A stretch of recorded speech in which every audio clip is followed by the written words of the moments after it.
Hi everyone, welcome. We'll take 2 minutes and let everyone in from the waiting room. Thanks for being here. You can introduce yourselves in the chat.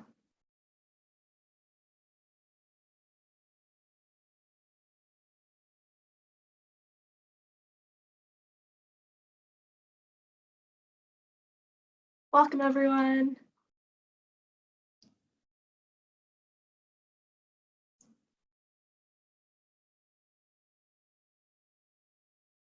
We'll get started in just a minute. You can feel free to introduce yourselves in the chat while we're waiting to let people in from the waiting room.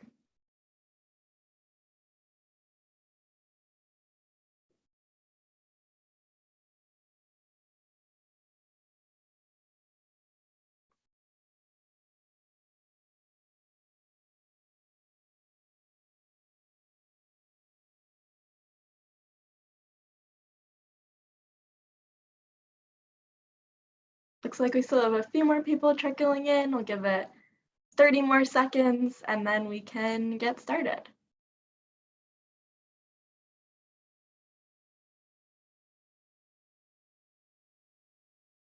All right, I think we're good to go. Hi everyone, welcome. Thanks so much for being here. My name is Courtney Cooperman. I use she, her pronouns, and I'm a housing advocacy organizer here at NLIHC. So excited to have you all here today. Feel free to continue introducing yourselves in the chat as we're getting started. Just wanted to remind everyone that this webinar is being recorded and we'll send out all of the resources, the slides, and the recording to everyone who's registered within the next few days. So keep an eye out for that in your inbox before the end of the week. Our main topic for the webinar today is the role of housing providers in registering and mobilizing voters.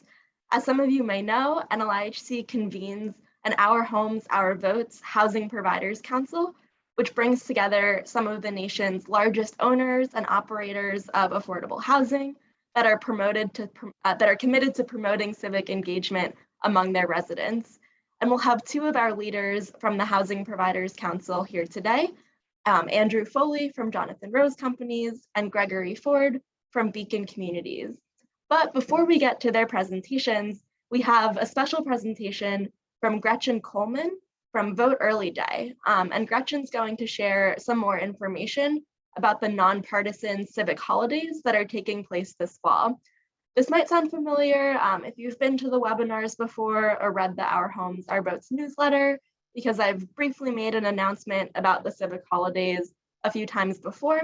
But we're really lucky to have Gretchen to do a deeper dive and to talk a bit about what sorts of activities you can do and what being a partner in Vote Early Day and the other civic holidays can look like.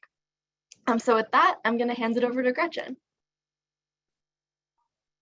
Hi, everyone. Thank you so much for having me. I'm really excited to be here. So I'm going to be talking about Vote Early Day and kind of touch on all of the civic holidays a little bit more briefly as well. Yeah, so you can go on to the next slide. So welcome, everyone. So my name is Gretchen Coleman, and I'm the partner support specialist for Vote Early Day. So basically my job is to reach out to people from organizations just like yours and try to give them all the tools and resources they need to host their own Vote Early Day celebrations. So today I'm going to get into more of like what that looks like in practice. So you can see here's kind of the brief roadmap of what we're going to be covering today. So first I'm going to talk about Vote Early Day in general, kind of what it is that I'm talking about, then talking more about the why of the process. It's like why we believe that this model of having a civic holiday is the best way to engage with voters and make sure their voices are heard. Then I'll talk more about how you can join the movement and get on board. We'll touch on all of the civic holidays. So you can find other opportunities to celebrate democracy. And then hopefully you guys will have a couple of questions that I'll be able to answer as well. So to get started, what exactly is Vote Early Day? You can see on the next slide, it is a combination of a lot of different things.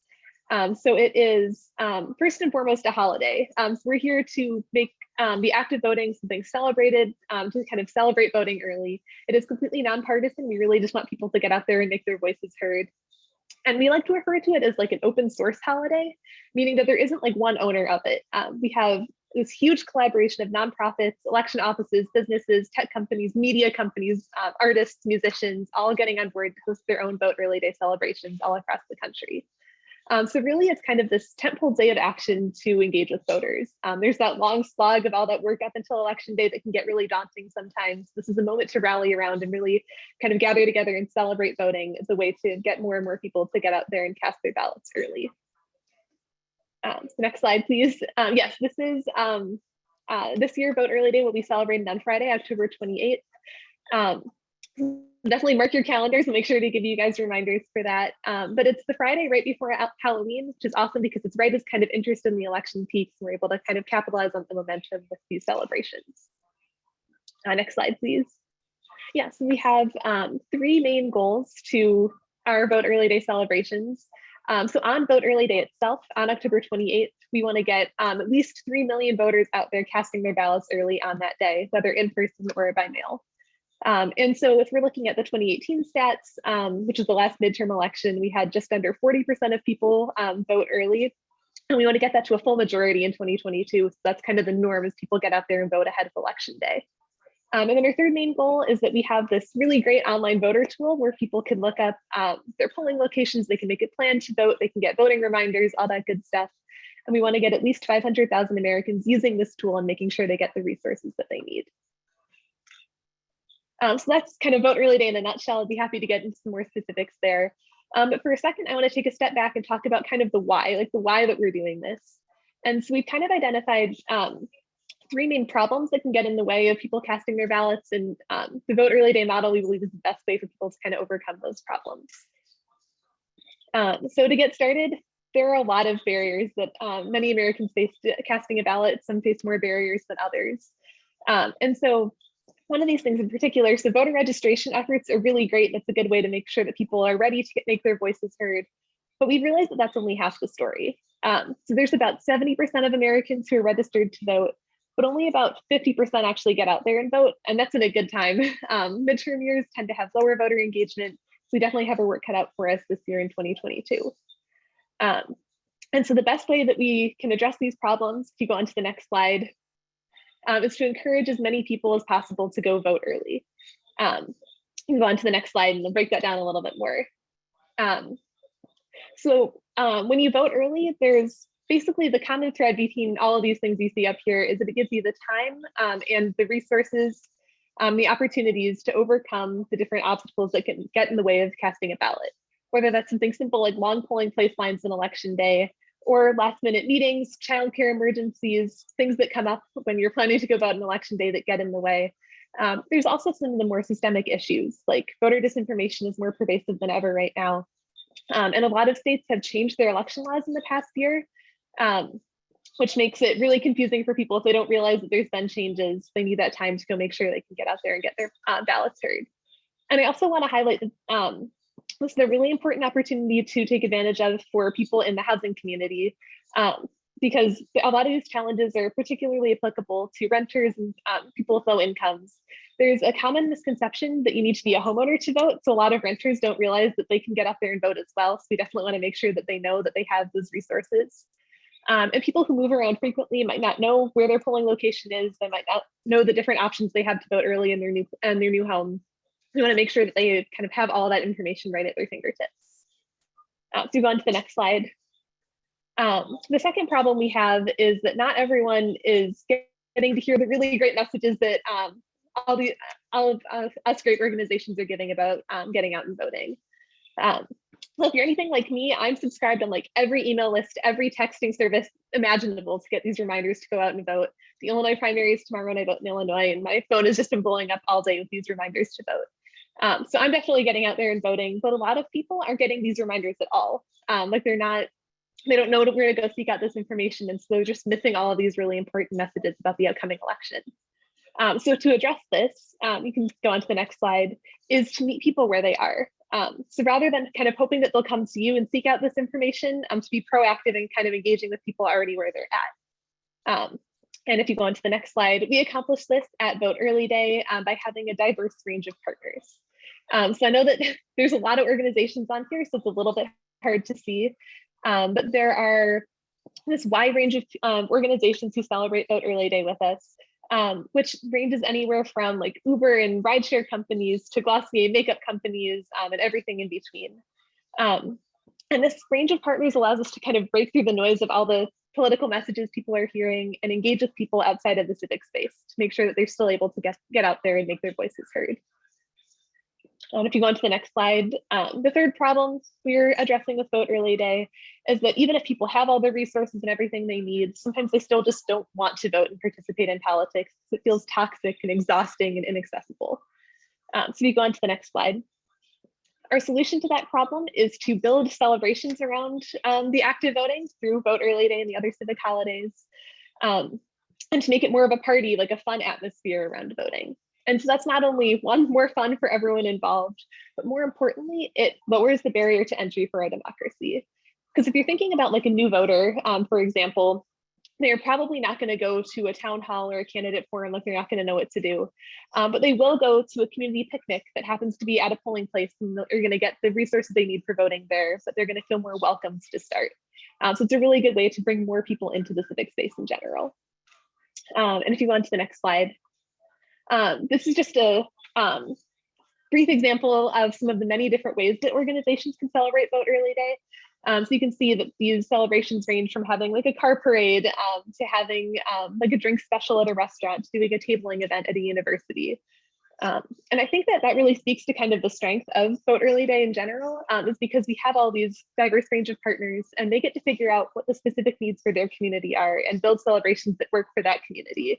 So you can really be creative. The sky's the limit to figuring out what's the best way to meet the needs of your own community. You can go on to the next page. Yeah, so this is just an example of a couple more different kinds of celebrations. We've got concerts. We've got, this is a like stand-up tent outside of a brewery that people are engaging with voters in the way too. So lots of creative options. And so I also wanted to touch on some specific ideas that might be of interest to people within the housing community. So I think one of the best examples that comes to mind right away for me is to coordinate rides to the polls, because lack of access to transportation can be one of the biggest barriers to people getting out there and casting their ballots. And so if you have people at a centralized location, if you just make sure that they have the transportation they need, you can make sure they get out there and make their voice heard. But to make it more of a celebration in the Vote Early Day style, you can get music going, you can decorate the cars, like you can make it really kind of a fun parade and still get them the services they need. Kind of along those lines, you could host some kind of community event, whether that's a trivia night, movie night, open mic, poetry reading, anything that you think your community would enjoy, and then work in some election-related messages or themes to that. And then importantly, by the end of the event, help people make their plans to vote. So they come for the fun, and then by the end, they also have a really actionable way that they can go make sure their ballot gets cast in the next couple of days. If you're in an apartment complex or you have like kind of centralized community spaces, if you set up a table there, that's a really great way to reach a lot of voters, so people can stop by on their way home from work and get all the resources they need there. And finally, engaging with landlords is a really good resource as well. So landlords have all the contact information for their communities ready to go. So if you can get them to send out reminders about voting, send them the Vote Early Day online voter tool or something like that, it's a really good way to make sure that everyone is getting that message. And we can put a link to other ideas in the chat for kind of in general nonprofit activation ideas, but that's just to spark your interest. Really, the sky is the limit in terms of what you can plan for your community. So go on to the next slide. Yes. So hopefully at this point, I have sold you on Vote Early Day. You're ready, you're pumped to celebrate. So now I'm going to talk about kind of how you can go make that happen and how we're here to support you. So I know that basically everyone here is really busy. You know, you have a ton on your plate. You're all doing really important work. So at Vote Early Day, we don't want to make it feel like this is an additional burden or something that's like a lot of energy and exhausting work to go kind of add to your plate. So we're here to make it as easy as possible for you to celebrate with us. So go on to the next slide. We have a range of different ways that we support you. So kind of talk through each of these briefly and be happy to get into more detail later.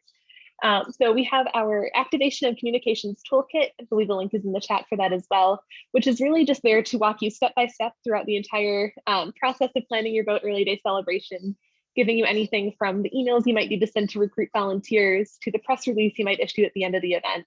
We really want to give you all these plug and play materials to make it as easy as possible. At some later in the Vote Early Day cycle, we're going to be offering grants to organizations who need a little bit of extra funding to make their celebration happen. So stay tuned for that as well. We offer a free swag to any organization that celebrates with us. So we give you the buttons and posters and stickers and postcards and anything you need to pass out to voters. I know that you guys have this incredible webinar programming already, but if you're looking for some additional tools, we have our own webinar series that we're launching tomorrow. Actually, we'll be continuing up until Vote Early Day, and many, many more ways that we can engage with you. If you go on to the next slide, please. So now I want to give you a couple of actionable steps that you guys could take to become Vote Early Day partners as well.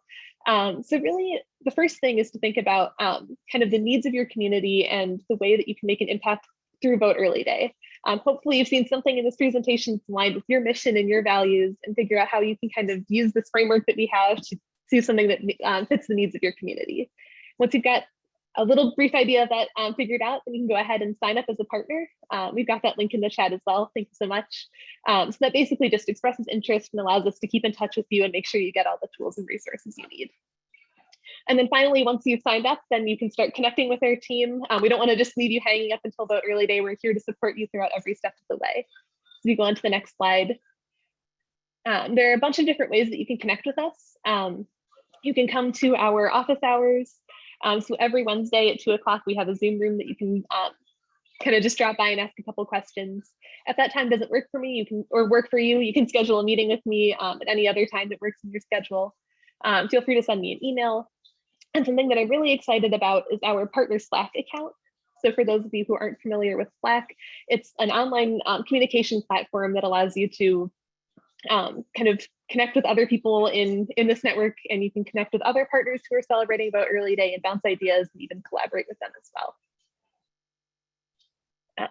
And next slide, please. And so finally, I know I'm running a little bit short on time, but I want to give a pitch for the other incredible civic holidays as well. So Vote Early Day is proud to be one of 4 other democracy-related holidays trying to give other kind of rallying points of action in the lead up to Election Day. And so we walk you through the entire process of engaging with voters and getting them ready to vote.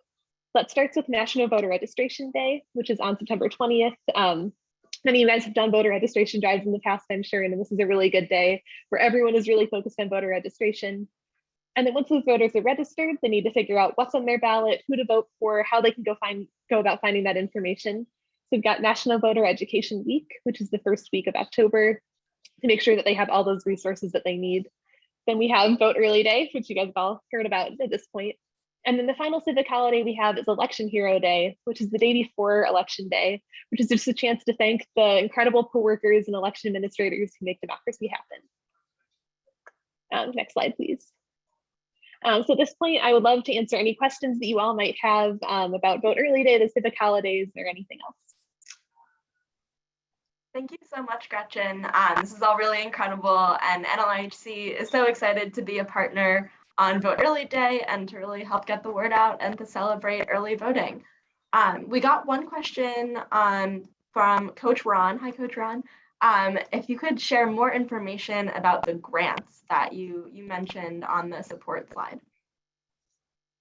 Yeah, so we have a couple different grant options. The one that is available at this point is for campus organizations. We have Civic Holidays, like a campus takeover initiative where we provide grants to a lot of campuses to make that happen.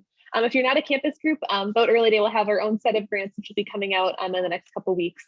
So definitely, if you give me your email, I can keep you posted on when those opportunities become available. Great, thanks so much. I'm not seeing any other questions in the chat or the Q&A, but feel free to keep asking questions and maybe Gretchen can stick around and answer those in the chat. Yeah, thank you so much. Well, thank you all for having me, and please don't hesitate to reach out at any point. I'd love to help however I can. Thank you. So I think that's a good segue from something that Gretchen mentioned, which is how housing advocates can work with landlords as one form of voter engagement. That brings us very nicely to our next presenter, Andrew Foley from Jonathan Rose Companies, who's been a really essential leader in our Housing Providers Council. Thank you, Courtney, and thank you for inviting me to the panel today.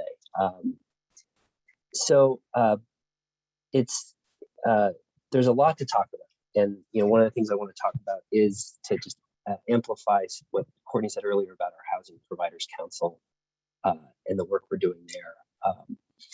So I work at Jonathan Rose Companies. We're owner, developer, property manager of affordable housing across the country. And we, like many of our peers, believe that affordable housing is a platform to add a range of services for our residents to promote health, economic mobility, education.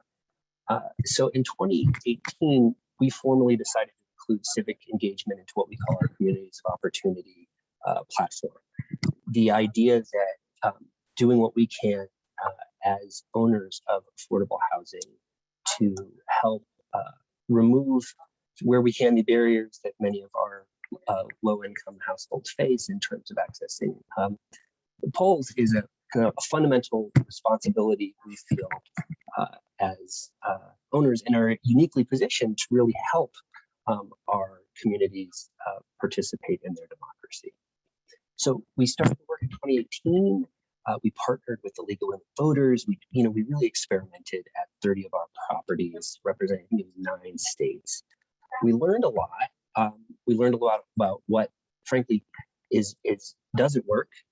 We learned what we'd like to explore further, and really left 2018 feeling like, when the next 2020 cycle rolls around, we really just can't wait to implement all this learning that we had gained.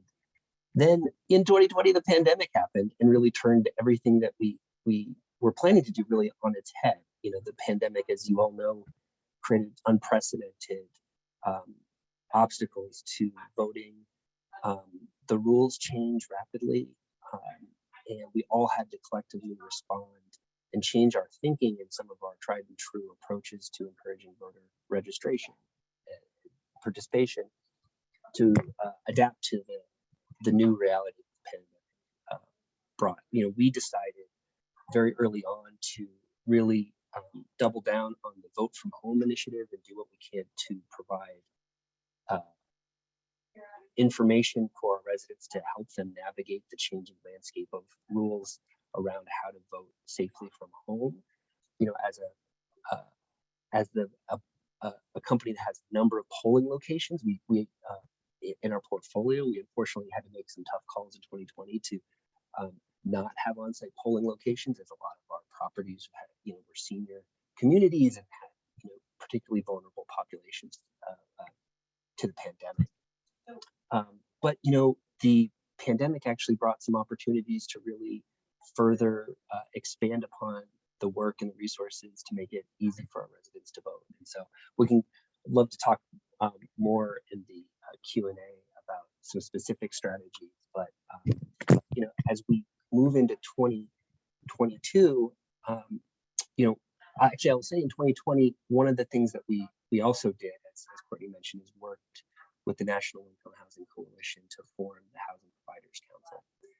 I think there was a recognition that as particularly owners that are in multiple states, we're in 20 or so states at this point, it becomes really complicated to implement voter engagement across different jurisdictions with different rules. And as we all know, our community teams, our property managers and resident service coordinators have a ton on their plate, and we owe it to them to make their efforts to help residents vote as easy and streamlined as possible. So in 2020, we, working with a broad coalition, put together the Housing Providers Council, which represented over 60 organizations representing over 600,000 units of affordable housing in almost every state in the union, and was really an unprecedented gathering of affordable housing owners and property managers to gather around and share best practices and tools, and really oftentimes just kind of moral support for this work, because it can be challenging. It's very, it can be time consuming, but meeting other voter advocates is a surefire way to fire yourself back up for the work, because there's some really great people who share our passion for this work, and it's really great to be able to connect with So moving into 2022, we're really looking to work with NLIHC and others on this call to continue to deepen the work that the Housing Providers Council does to find plug and play tools that we can use to make our property level folks, arm them with better, quicker templates and resources to implement. And just a special plug for one particular thing. We learned that one of the easiest, frankly, and most effective things that we could do as owners of affordable housing to encourage voter engagement is to include voter registration in our lease up. And I hope that's something we have a chance to talk about further. But we'd like to propose having us as owners and providers of affordable housing commit to incorporating voter registration when our residents are moving on site. Oftentimes they don't realize that they have to re-register when they change address, or they haven't thought about registering to vote in a while, or they've been kicked off the voter rolls because they haven't been responsive. There's a myriad of reasons, but we found that one of the most effective things that we can do is incorporate registration at that moment of lease up. And so we're hoping to really in 2022 focus on that as an industry-wide initiative to improve voter registration and voter turnout amongst our communities. So a lot more to discuss. I look forward to questions and further conversation at the end of the event. Thank you so much, Andrew. And so I'm going to pass it over to Gregory for his presentation, and then we'll do a round of questions for both of you at the end. So feel free to keep putting questions in the chat, and we will deliver those at the end of the session. Hello, everyone. Good afternoon. I'm Greg Ford with Beacon Communities, and I would like to talk to you about a couple of approaches that we use from a legal perspective to drive the opportunities for residents to engage in voting. One of a few of the missions that Beacon tried to achieve with our residents, and we see that voting is an opportunity to do such, is to give residents a sense of purpose. So if residents are able to vote, they can make a difference in policies.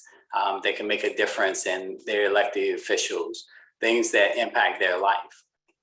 So we want to engage residents in the process. We want to give them a sense of purpose. We want to empower them. And we also focus on wellness. This is a part of our wellness, so that wellness is not just health initiatives around chronic diseases, but also having the opportunity to vote and exercise your right actually reduces stress. It actually reduces the anxiety that residents may have around voting. So to drill deeper into the approach that I like to use is working with law students from the university. And there's two ways that I've gone about working with law students. And one is to have a wellness law clinic on a weekly basis embedded within the community. And one of the ways of doing that is identifying universities, colleges that have an elderly law program or pro bono family program. And the academia and universities are relatively receptive to being a presence on your site where they can get to know residents, build that trust, build that rapport, where residents are coming to them for various health-related, various civil, legal matters. And one of the things we try to do is connect the dots. So residents may come in about an issue that they're concerned with, a legal issue, but not only does the student address that, but they also are able to pivot and ask the resident, hey, are you registered to vote? Are you interested in voting? And that opens the door for residents who may be concerned that they lost the right to vote. So the law students are able to engage in restoration of rights and actually walk them through the process. So it's not here's a number for you to call or fill out this form, but it's actually, let's do this together. So that eases the process of resident. There might be some literacy issue, there may be some fear factors, some intimidation. So it's a hands-on approach.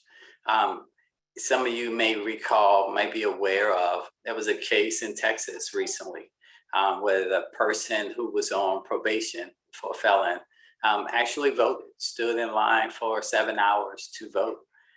And unbeknownst to her, she was not legally eligible to vote, but she thought she was.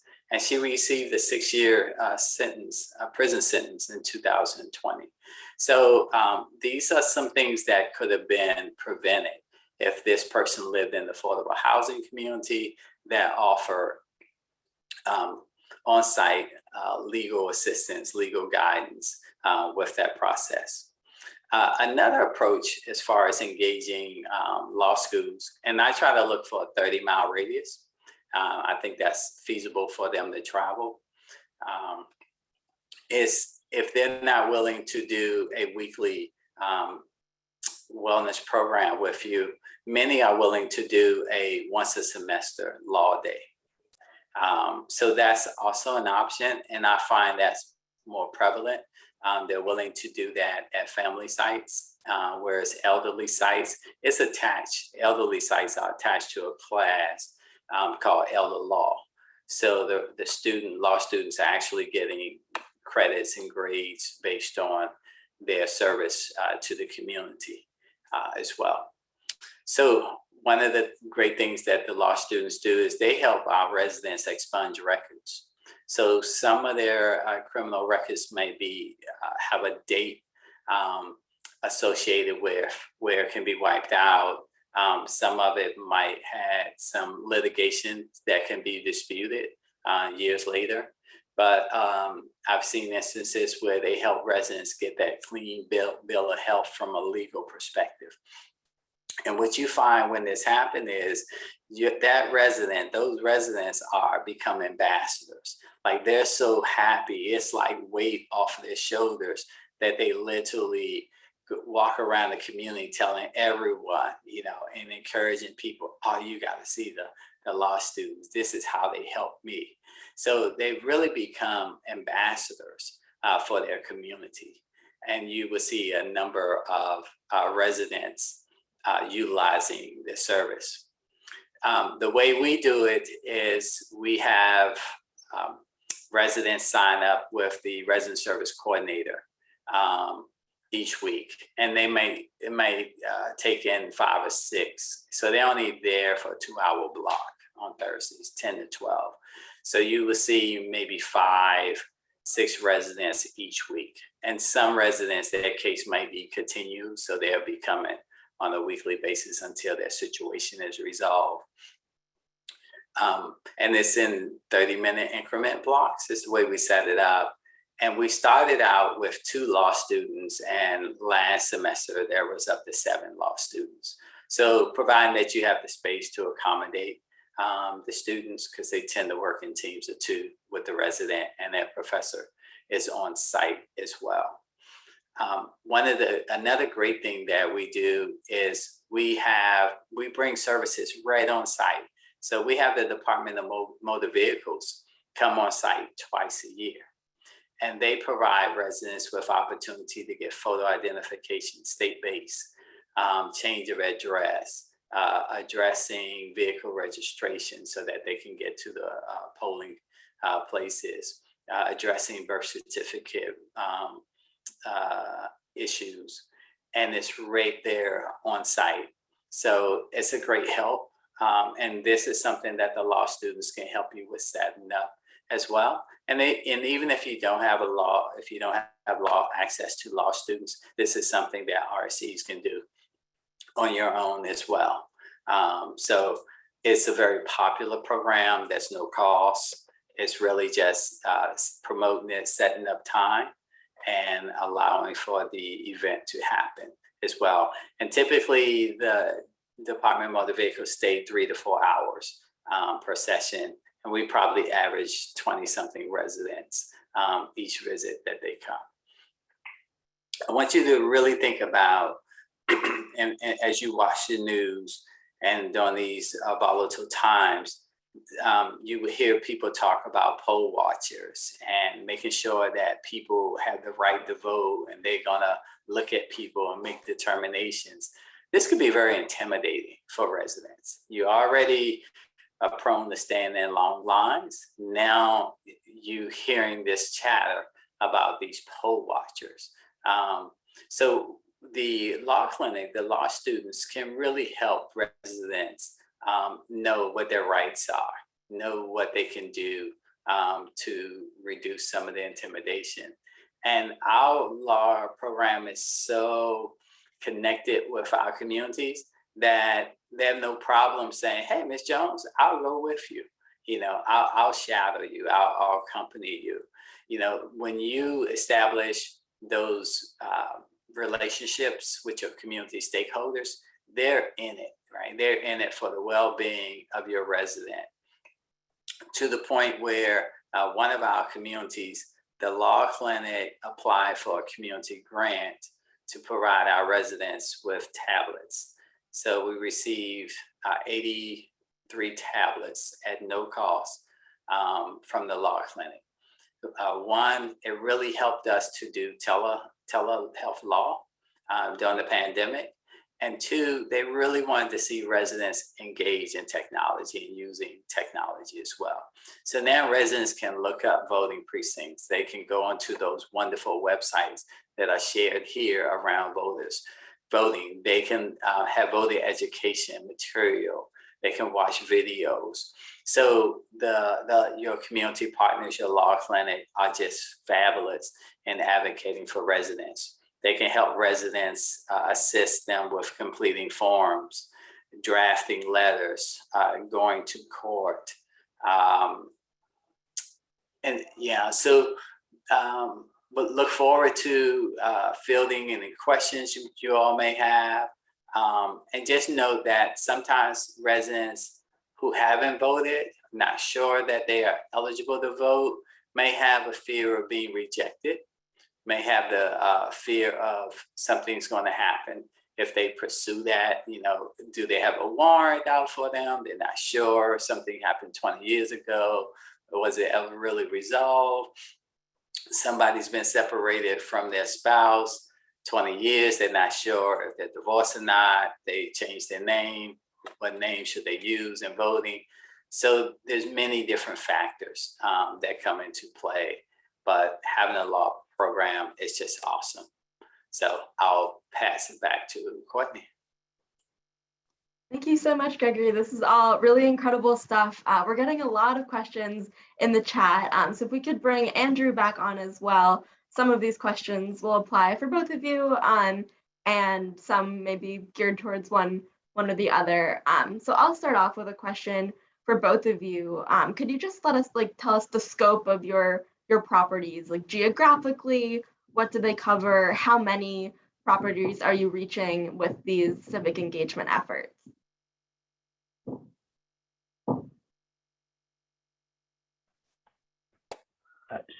So I'll go first. And how's my audio coming through? I know I had some issues earlier. Is this better? I think it's better, yeah. Okay, great. So as mentioned, we're in 20 states, just over, I think, 16,000 units at this point, which is over 100 communities. We self-manage a little over 2/3 of our properties, and then work with third-party property managers on the balance to implement our voter engagement work. Great. So we're in about 12 states, about 150 properties that we own and manage, and do some fee management on some properties as well. The law program started, I'm based in Richmond, Virginia, so our law program started here. and we've been able to scale it, replicate it, and we're moving throughout the Pennsylvania area up into the New England area. And we view this as a part of a wellness component. So it's a part of our wellness initiatives. And the great thing about our community partnership around law, you know, if I have Villanova involved in the conversation, they always want to know, well, can we talk to the professor? We have questions, professor to professor. So we have that University of Richmond partner that's that communicator to other law programs to say, hey, this was some of the hiccups. This is what the student's going to gain out of it. This is how the residents benefit. So it walks them through the process as well. Great. And we got a question for you, Gregory. How did you start the partnership with law students? Like, how do you establish that relationship at the very beginning? So we initially started out with a wellness program with the School of Nursing. And our nurses were seeing that health extended beyond just the physical, that there were legal matters, there were and we started out on the premise of addressing wills, living wills, power of attorney, pretty simple estate planning. And it has mushroomed into real life issues. So the great thing is that the students would never be taught this in the textbook, right? Because these are real time, real life situations, right? So it was a matter of extending out to the law program. First, we identified that they had an elder law program, and to say, you know, instead of going into the nursing homes, we think that there's value in having you being on-site partnership with affordable housing, and then we just drafted MOU, memorandum of understanding, and went on from there. It's at no cost to the property, so it's just been a great service. And Great. I think we're in like our 5th year. Wow. Cool, and exciting to hear that you're expanding. We got another question asking, is there anything that the law students don't cover? I've said the only thing they don't get into is disputes with that residents may have with the housing company in terms of litigating rental issues, lease agreements, those kind of things. They do education, lease education and education of rights, but they don't take on those situations. Got it. Thanks. Andrew, I know you wanted to talk more about this, and the audience wants to hear more about it too. Could you talk about how exactly property management adds voter registration into the leasing process? Is it just including the form, or is it something more involved than that? Yes, great question. And so, yeah, at its basic level, it really is as simple as just including that the appropriate voter registration information in the big stack of paperwork that our residents are filling out when they move into the community. But there's also opportunities to incorporate, additional practices into your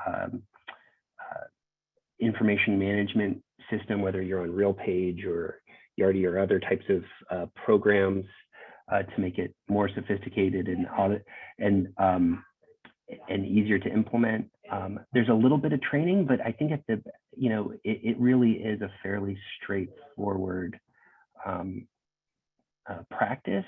I think the real challenges, particularly for larger owners like ourselves, is implementing it at every property and in multiple states, and making sure that you are in compliance with the different rules that vary quite significantly from state to state.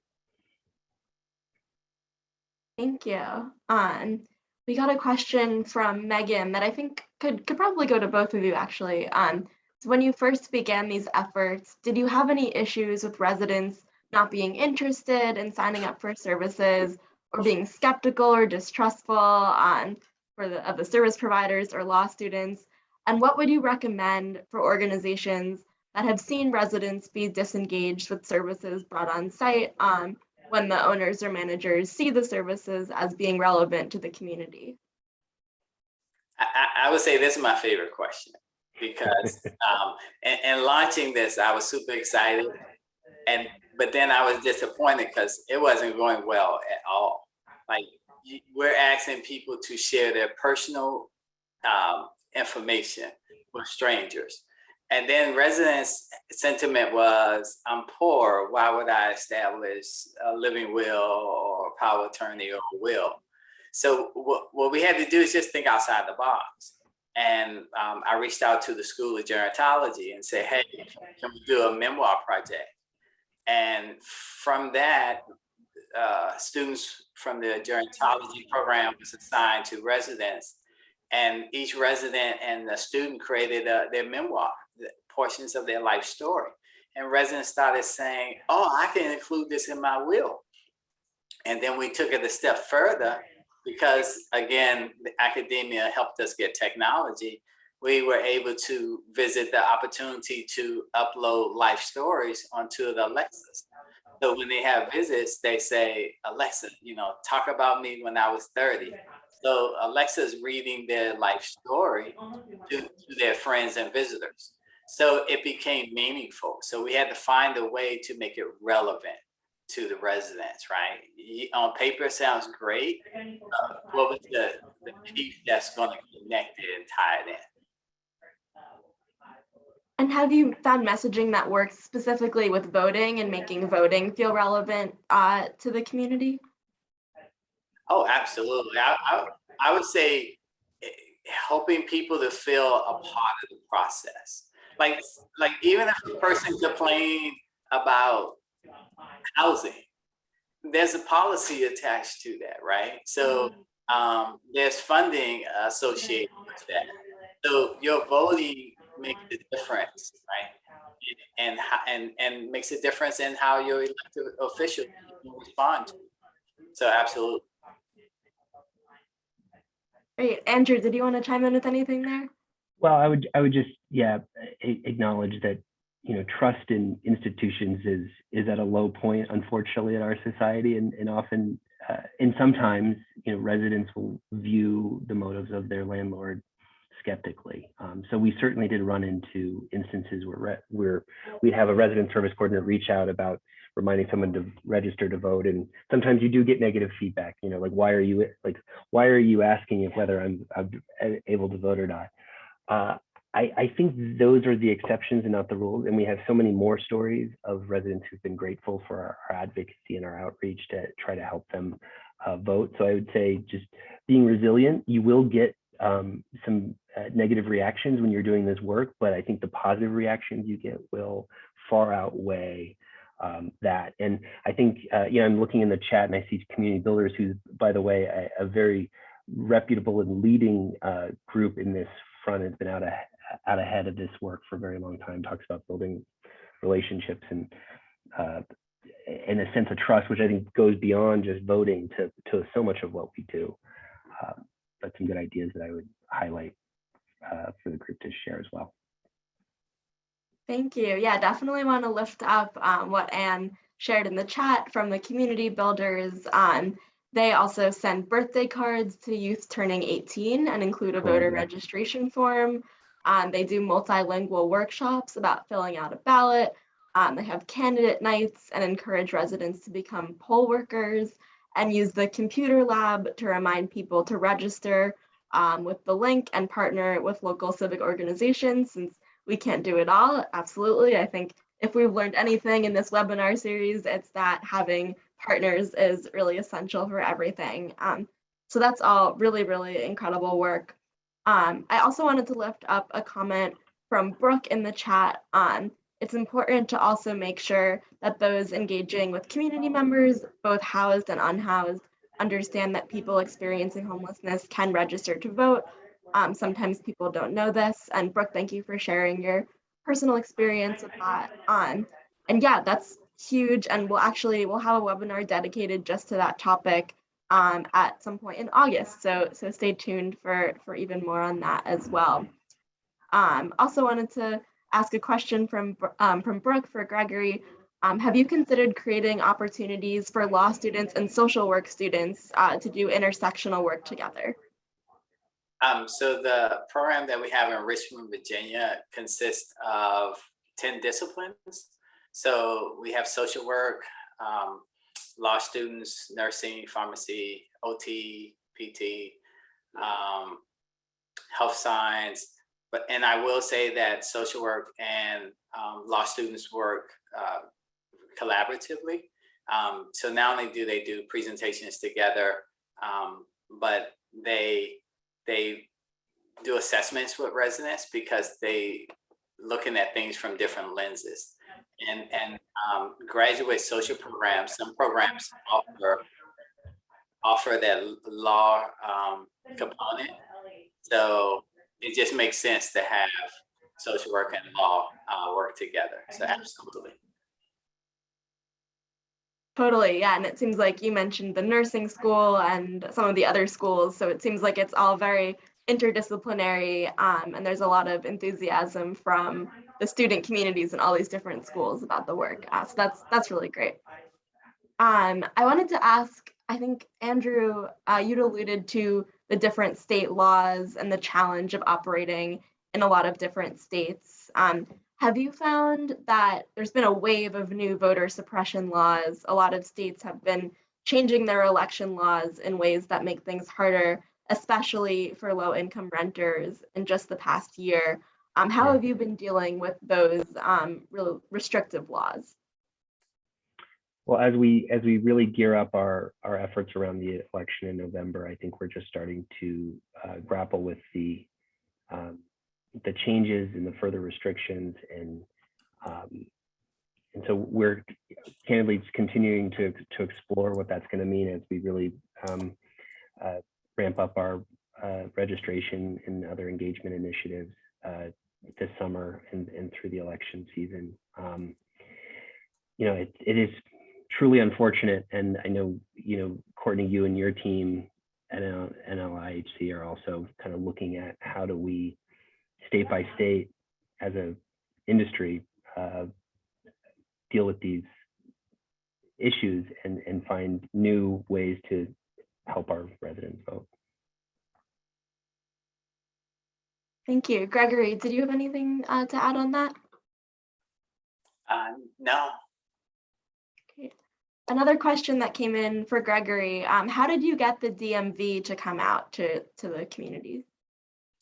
So they have a community outreach division. So just reached out to them, made the pitch, just have like some talking points, talking about accessibility, making things accessible to residents, the importance of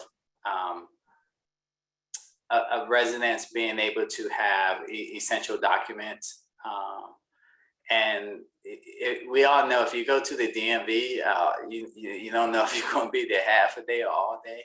So just really making that point and talking about how this service provided to the elderly, to the disabled, is a true service, and it's a good way that the DMV can have a positive image in the community, and they were open to it.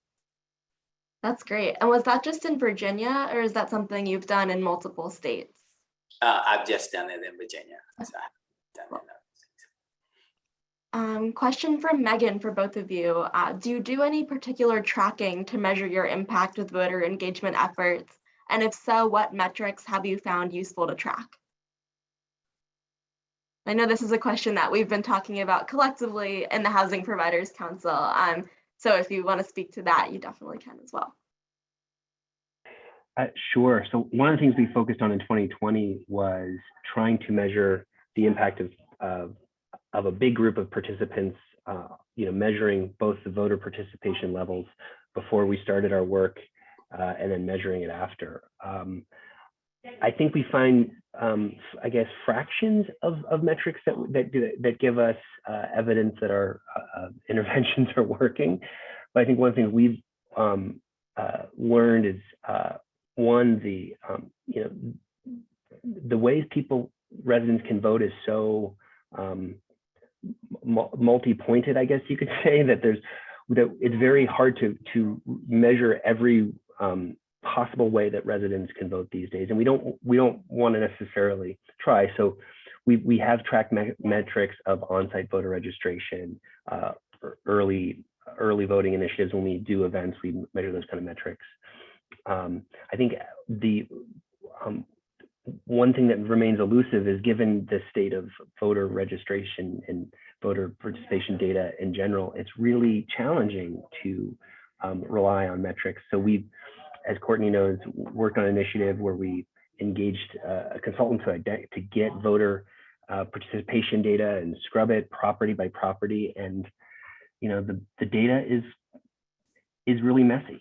And so it's often hard to really measure it. It remains something we continue to be focused on as we move into 2022.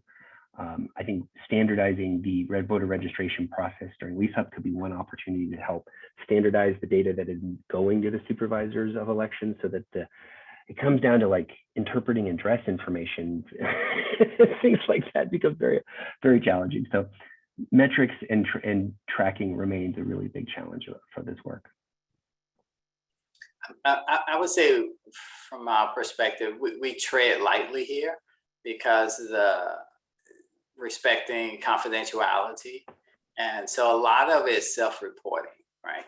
And we do believe that's underreported, but we don't want to make a person feel like they're obligated to share information that is deemed private. And yeah, so I think it would be, if we had a better way to capture the levels of engagement, I definitely would welcome that. But a lot of this self-reporting, even the work that they do with the law students, is unless they share with us, we don't know all of that entails. But some of them want to share, some of them want the law clinic to share. But yeah, otherwise we're limited. For sure. Thank you so much. Yeah, these are all things we're very actively talking about in the Housing Providers Council, which brings me to my plug, which is if you work for a housing provider, if you work with housing providers in your network, we are always looking for more people to get involved with this group. So always feel free to reach out to me if you're interested. I think those are all the questions that we have for Andrew and Gregory. Do we have anything? Oh yes, okay, we have one more. Gregory, maybe if you could answer this in the chat. Actually, this would go for both of you in Virginia. What statewide housing groups in Virginia are working with voting? If you have any off the top of your head. So I know we use Women Leagues of Voters. That's what comes off the top of my head. There's another one, but I can't recall the name of that organization. Okay. Yeah, if you have any and want to send them over my way, I can share them in follow-up materials. Awesome. Well, thank you both so much for being here and for all of your ongoing work in the Housing Providers Council. Really excited for everything coming up ahead. Before we sign off, I just wanted to make sure everyone knows that NLIHC and Our Homes, Our Votes just published a new resource about housing and homelessness related ballot measures. And we have a little overview of really significant housing and homelessness ballot measures that passed in 2020 and 2021, and best practices for voter engagement and for ballot measure advocacy in 2022. So you can check out that resource in the chat, and we'll have another session that gets really into the weeds of ballot measures later on in the series. And Courtney, if I could add one more thing, one of the things we should not take for granted is vision. Sometimes people may not engage and vote because of a decline in the site. So one of the organizations we partner with is neweyes.org, and they provide residents with free eyeglasses once a year, and even assist them with getting prescriptions. And they can choose their own frames online. So, and see how they look on them frames before they're sent out to them. So just vision is something that we sometimes don't think about. For sure. We're at time. We got another really good question from Megan. So if you have a minute to stay on and answer this question, I think it'd be really helpful. But want to be respectful of everyone's time. So if you have to sign off, feel free to sign off. The one more question that we got is, given how polarized some people may see voter registration as, do you have recommendations for getting these efforts off the ground if they might be perceived as partisan? Like how do you make sure that everything is not only nonpartisan, which it is, but like perceived as nonpartisan? Yeah, so we in 2020 went around to nearly 80 organizations to talk about, getting involved, and we were bracing for that, trying to convince folks that this is truly nonpartisan. This is about. I was actually surprised how little that actually came up, and even folks who you would suspect had one kind of leaning or the other, when it came to the idea, the simple common sense idea that we should be helping our residents participate in their democracy, there wasn't a lot of debate. So, I'm not naive. I know there's that around the margins, but I think overall that has not been a big issue. I say for me, so I like to think outside the box, right? So if the participation and resident program is low, I launched a program called Why Pay Rent, and then help residents to see how their rent actually pays for these programs. So once residents saw that they're paying for these programs that they're not participating in, they wanted to shape these programs. They wanted to make it more relevant to them so that they can participate in it. So I think looking at it from the voting perspective, when residents bring up some whatever issue or interest, concern connected to voting, and make them aware that voting perhaps impact their concerns, their interests, their needs, just make it relevant to them. And that's a 101 kind of thing, or a town hall meeting, but I think it's one approach for that. For sure. Yeah, I think that really gets to the heart of what Our Homes, Our Votes is all about, which is that residents' voices really need to be amplified, and that voting is a really critical way to make sure that that all of our concerns are met. Well, thank you both again for being here today. Thank you to Gretchen, who had to hop off, for just such an incredible presentation, sharing out all these opportunities for involvement. And we hope to see you. We'll be back not next Monday, but the Monday after that. All right. Well, thank you to your audience for participating, and thank you for having us. Of course. Yes, thank you. Have a great rest of the day, everyone. Thanks for being here. Okay, take care. Bye.